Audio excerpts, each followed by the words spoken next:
یہودیوں کے فتنے سے بچنے کے لیے، ان کی شرارتوں سے بچنے کے لیے، ان کو کنٹرول میں اور کسی ضابطے کا پابند کرنے کے لیے جناب رسول اللہ صلی اللہ علیہ وسلم نے ان لوگوں سے باقاعدہ معاہدے کیے۔ مدینہ پہنچنے کے تقریباً 5 مہینے کے بعد یہودیوں سے اور ارد گرد قبائل سے معاہدے کیے۔ وہ کون سے معاہدے تھے؟ امن کے معاہدے۔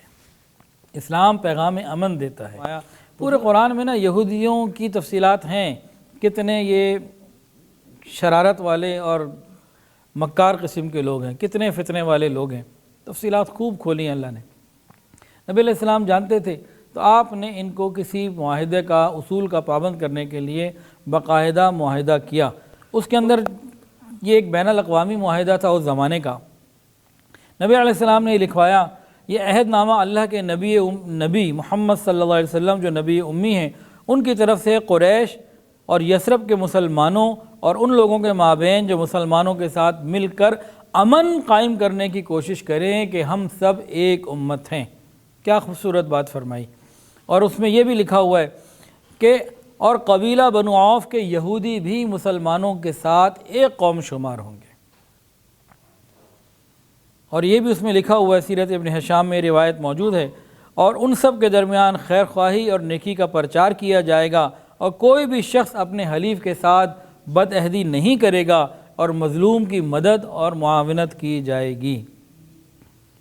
پھر نبی علیہ السلام نے ایک اور اسٹیپ لیا، پہلے قریب کے لوگوں سے کیا، اس کے بعد اس سرکل کو بڑھایا۔ پھر آپ سفر کر کے آگے گئے، ہجرت کے پہلے سال ودان، وہاں آپ نے قبیلہ بنی حمزہ سے معاہدہ کیا امن کا، ان کو کنونس کیا۔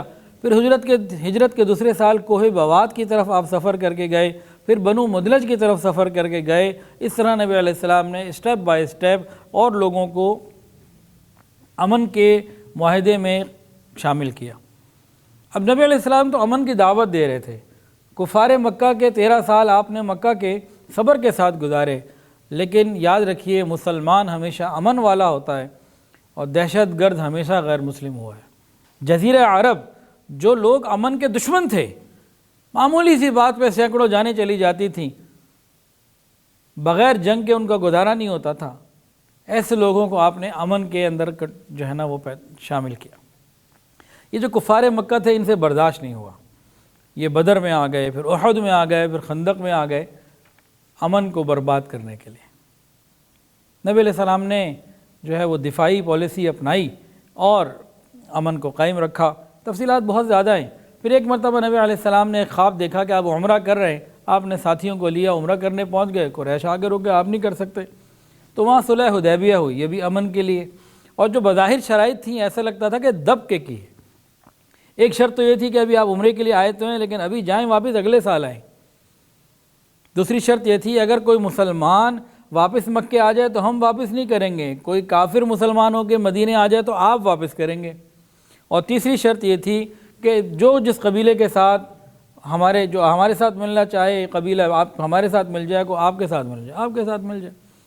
نبی علیہ السلام نے اس صلح کو قبول کیا، صلح حدیبیہ، اور اس کو اسلام نے فتح مبین قرار دیا۔ نبی علیہ السلام نے ساری دنیا کی لیڈرشپ کو میسج دے دیا کہ بعض مرتبہ آتش فشاں کے دہانے پر بیٹھ کر ٹھنڈے دل اور دماغ سے فیصلے کرنے پڑتے۔ آپ تو امن کے پیغمبر تھے۔ پھر قریش مکہ نے کیا کیا؟ اس معاہدے کی خلاف ورزی کی۔ اب سزا تو دینی تھی۔ نبی علیہ السلام فتح مکہ کے لیے روانہ ہوئے کہ آپ کے ساتھ بہت بڑا ایک لشکر 10,000 صحابہ کا موجود تھا۔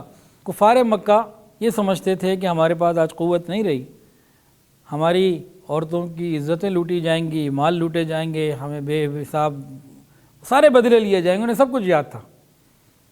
لیکن نبی علیہ السلام نے، کیونکہ امن کے پیغمبر تھے نا، کیا کیا پیغام دیے؟ جو اپنے گھر کا دروازہ بند کر لے اس کو امن، جو ہتھیار پھینک دے اس کو امن، جو ابو سفیان رضی اللہ تعالیٰ عنہ، جو حضرت معاویہ رضی اللہ عنہ کے والد ہیں، نبی علیہ السلام کے سسر ہیں، ایک عظیم درجے کے صحابی ہیں، اور میں ان کے گھر میں جو داخل ہو جائے اس کو امن،